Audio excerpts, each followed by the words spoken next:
We are delighted to have Dr. Debolina Kundu with us today as our first guest speaker for the event.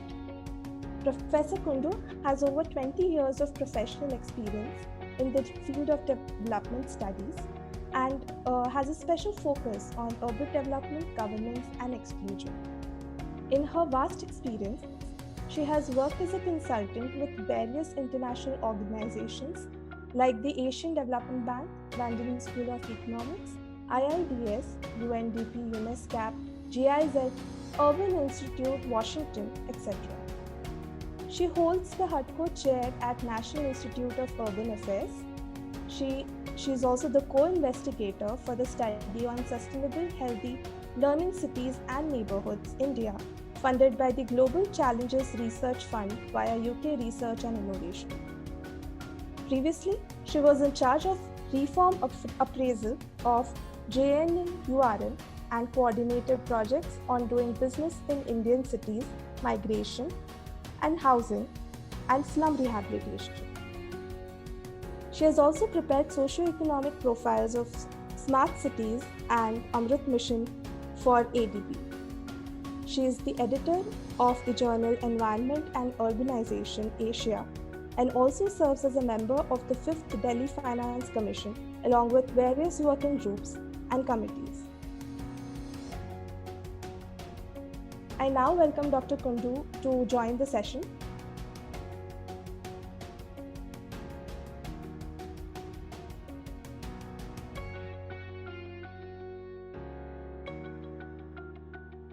Bhagyashree Patel in particular for giving me this opportunity to as a special speaker in this important session.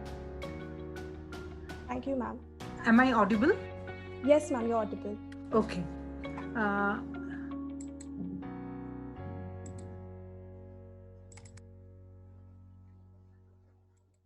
Is my screen visible? Yes, it's visible. Thank you. You can put it on full screen. Yeah. Okay. So I'll be speaking. I have been working in this area for the last few months.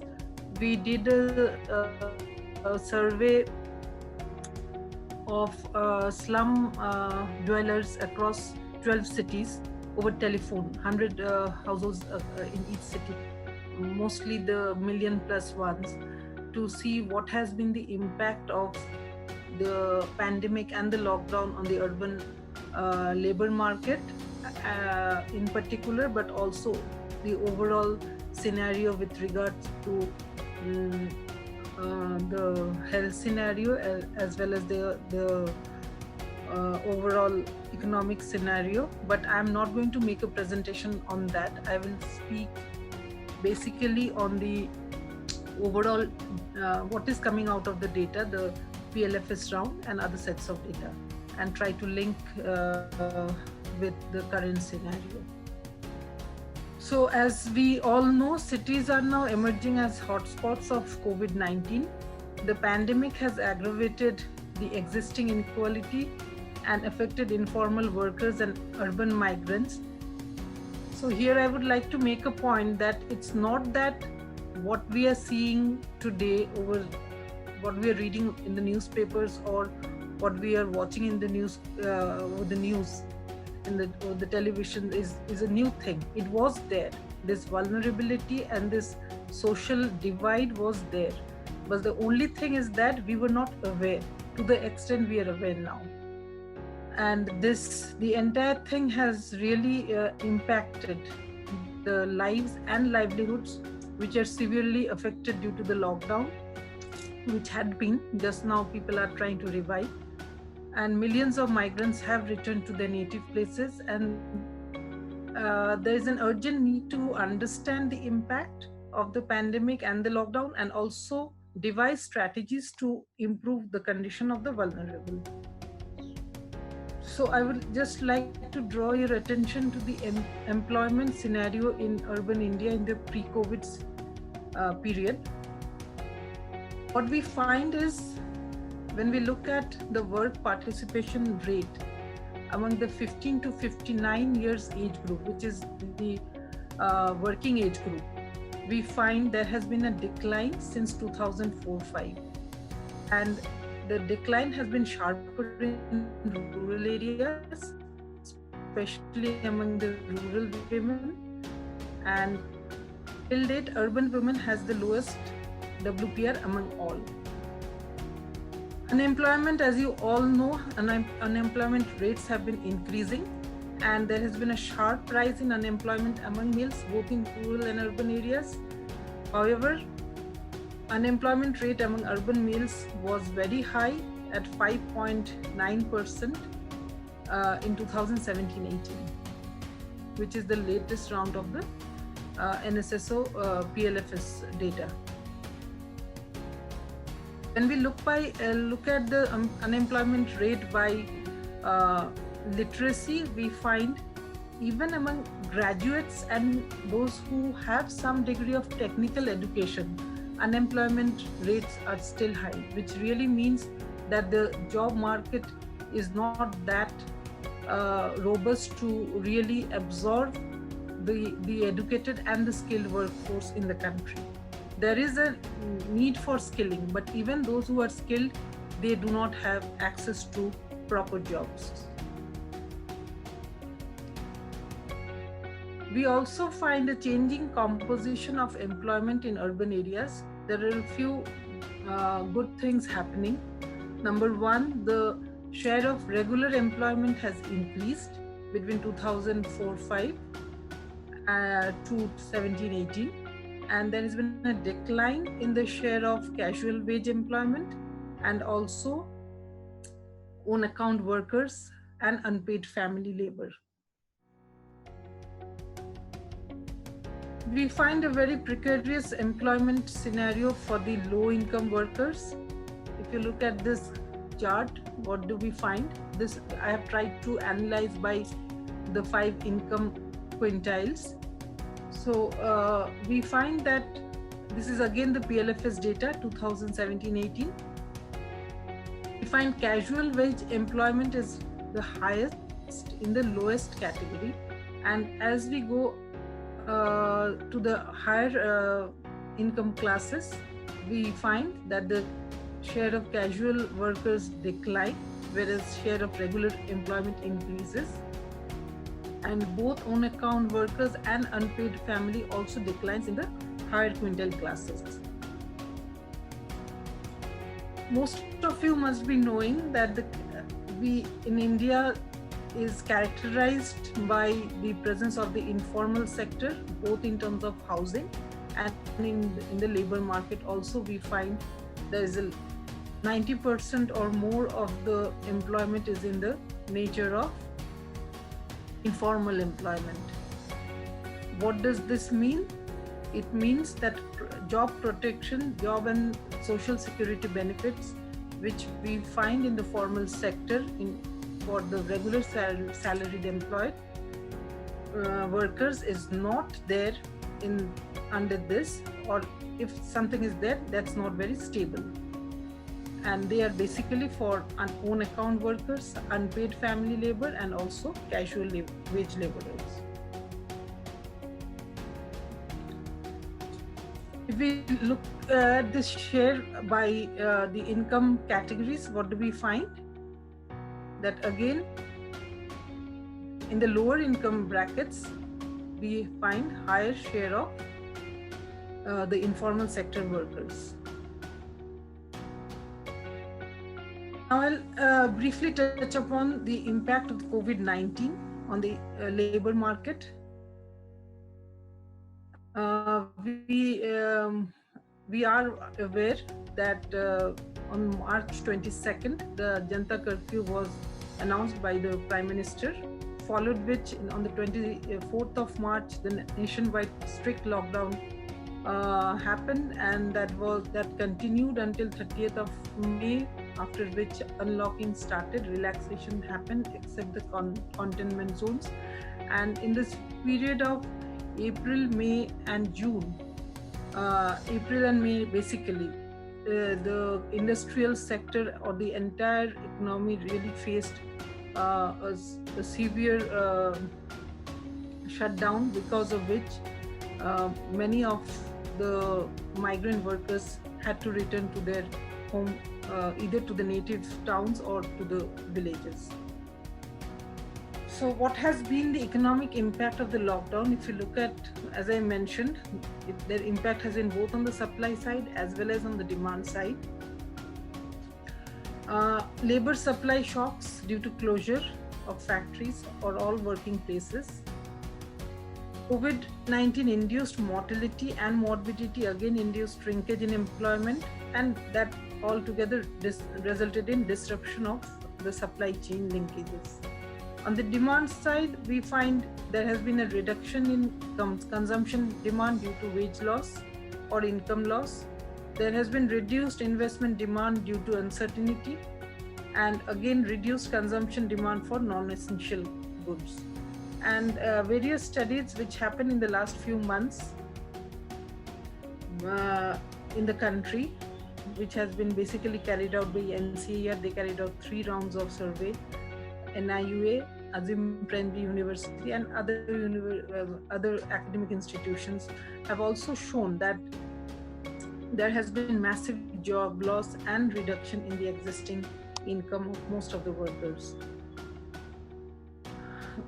And this impact on the livelihood has been really covered by various organizations, including the ILO. In India, the CMI data shows that unemployment rate has sharply increased from 8.75% in March 2020 to 23.5% in April, and it remains stagnant in the month of March, and it declined in June to 11%. Urban India is more affected by an unemployment rate of about 26% as compared to 22.5% in rural areas. And in April 2020, we find 122 million people to have lost their employment. A study has been undertaken by ILO post the breakout of the pandemic. And this study really shows us very important points in this direction. One of the most important findings is that during lockdown 1 and lockdown 2, about 62% and 51% of the workers were employed in non-essential industries and had high risk of affecting their source of income. According to the estimates, only 18%, 17.5% workers in India can work remotely from home, which means the remaining 82.5% are really vulnerable, were vulnerable during the lockdown. And the vulnerability was more in urban areas.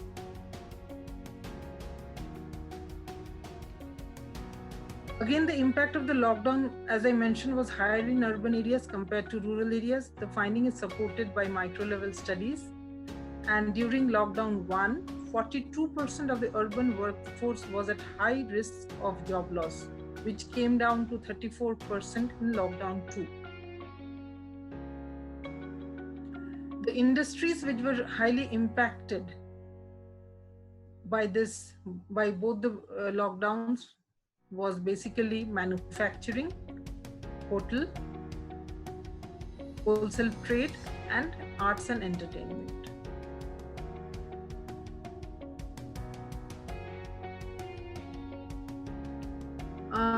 When we look at the labor shock in the informal employment, what did we find?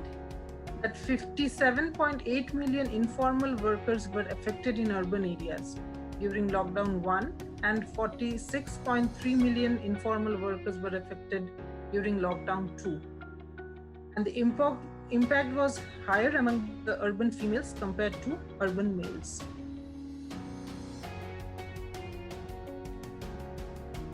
There has been reverse migration, about which we all are aware.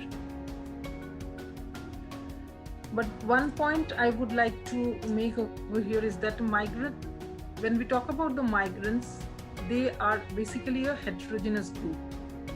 And most of you may not be knowing that the urbanization which is happening in the country is not led by massive flow of people from the rural areas to the urban areas. In fact, in the last decade, what we found was large-scale in situ urbanization, which means around 2,530 census towns, which are actually villages, because of sectoral diversification taking place, which means a lot of these settlements showed attributes of more large-scale conversion of farm employment to non-farm employment. That resulted in urbanization, right? And the general thought about my urbanization is that many people are coming from rural to urban areas, which is leading to congestion, and really what we find is actually not true. Rather, rural-urban migration has been sluggish in the last 2 decades. And if we look at the NSS data, it shows that the migration data, it shows that the rich and the educated migrate to cities as permanent migrants. And the short-term or circular migrants are basically the poor, the scheduled caste, and the illiterates. And these people are basically absorbed in the construction sector. I think more than 60% of the circular migrants, they get absorbed in the circular in the construction sector.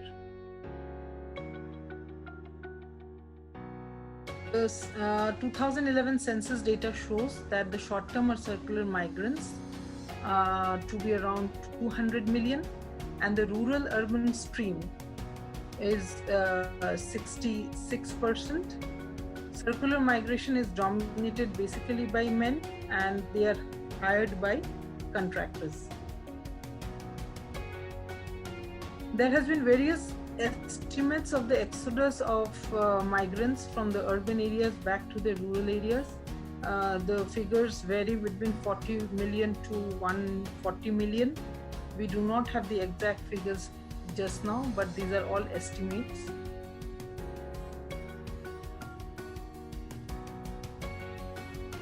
In the study which we conducted, we found that the condition of the migrant households are slightly worse off compared to the non-migrant or native households in terms of their housing and access to basic amenities.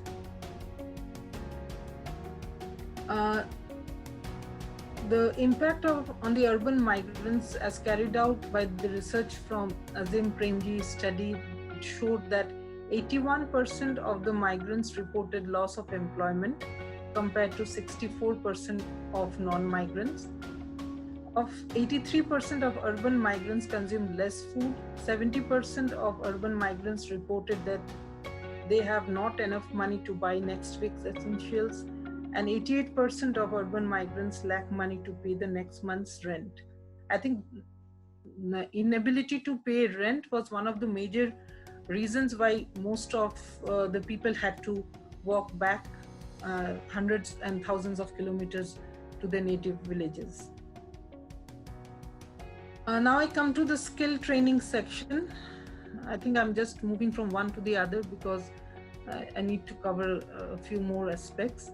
So India, if you compare with other countries, I think we are less than 5% trained properly in terms of skill upgradation, compared to something at around 68% of the workforce in UK, 75% in Germany, and 80% in Japan, 96% in South Korea. And a skill gap study conducted by the National Skill Development Corporation during the period of 2010-14 indicates that an additional requirement of about 111 million skilled manpower is needed by 2022. And this mismatch is basically because of dearth of good trainers and training of women, which are important challenges which needs to be addressed.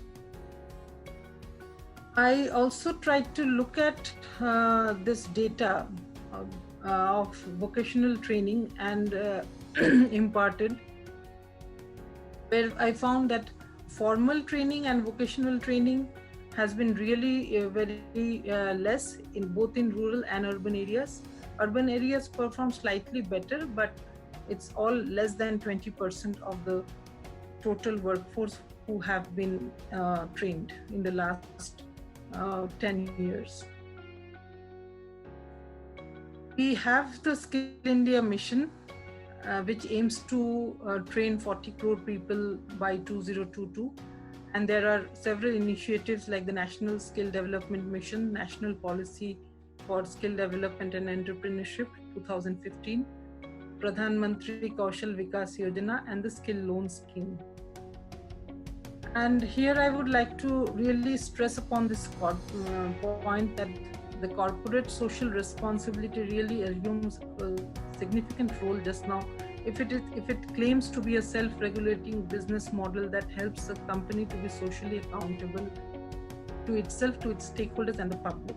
Now, the workers, I think they constitute a large chunk of its stakeholders, and had Indian companies and the corporate sector really been able to provide enough social security and good and hygienic living spaces for the urban poor, I think then they wouldn't have gone back to their native places and they wouldn't have been exposed to so much of poverty and anxiety that we have all come across.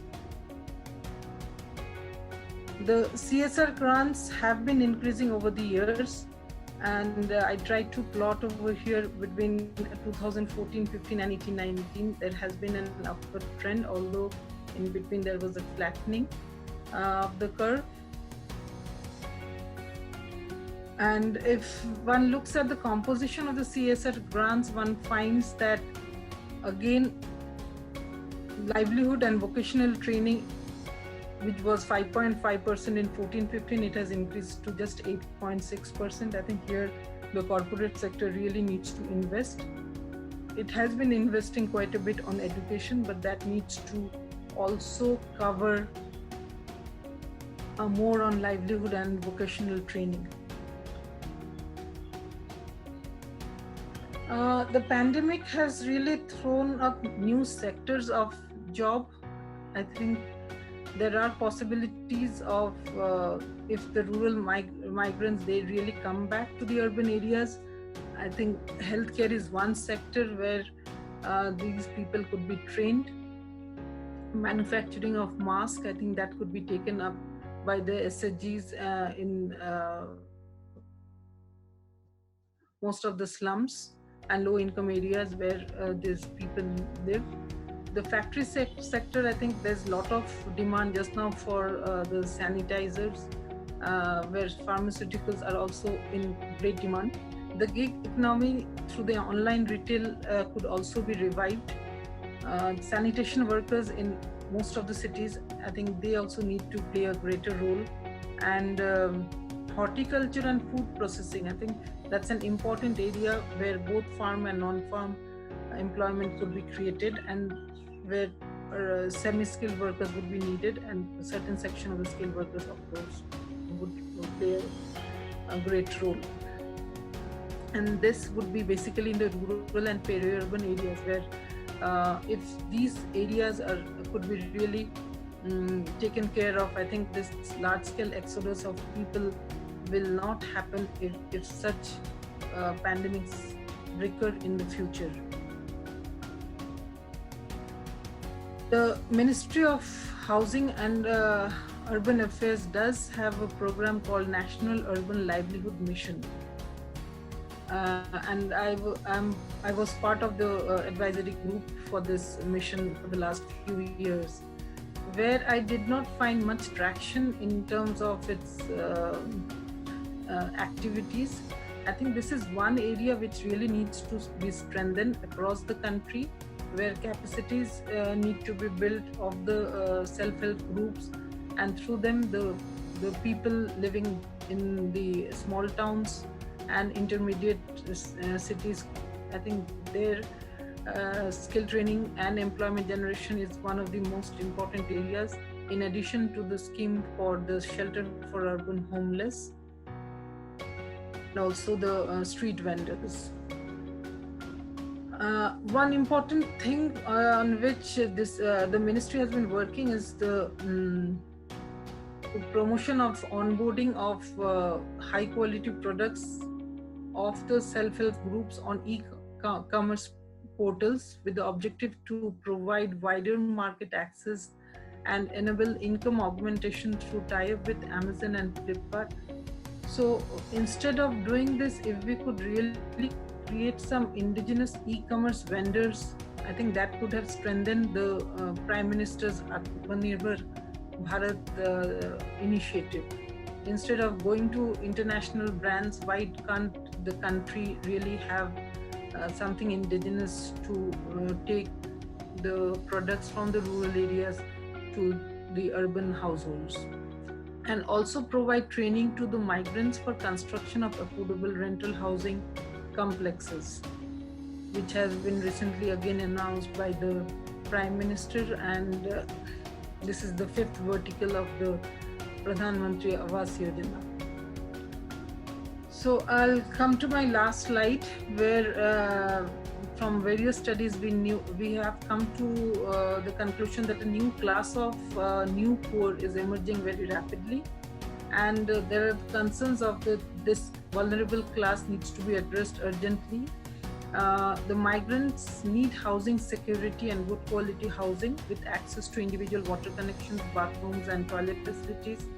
And these are needed because they too have a right to the city, and in order, if a person within a poor household needs to self-quarantine, I think at least 2 rooms are needed in a housing tenement, and also individual water connections, bathroom and toilet facilities are the need of the hour.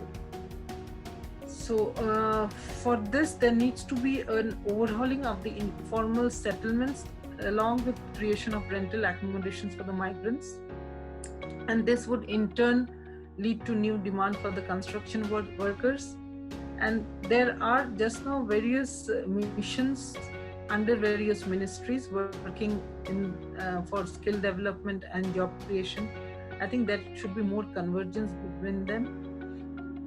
Data systems also need to be improved.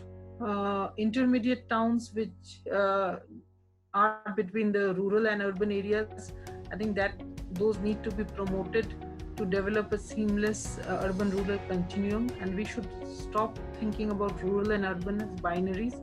Rather, there should be more effort towards integrated development, and capacities need to be developed at the local level. And I think here comes the importance of the 74th Constitutional Amendment Act. Thank you so much for your patient hearing.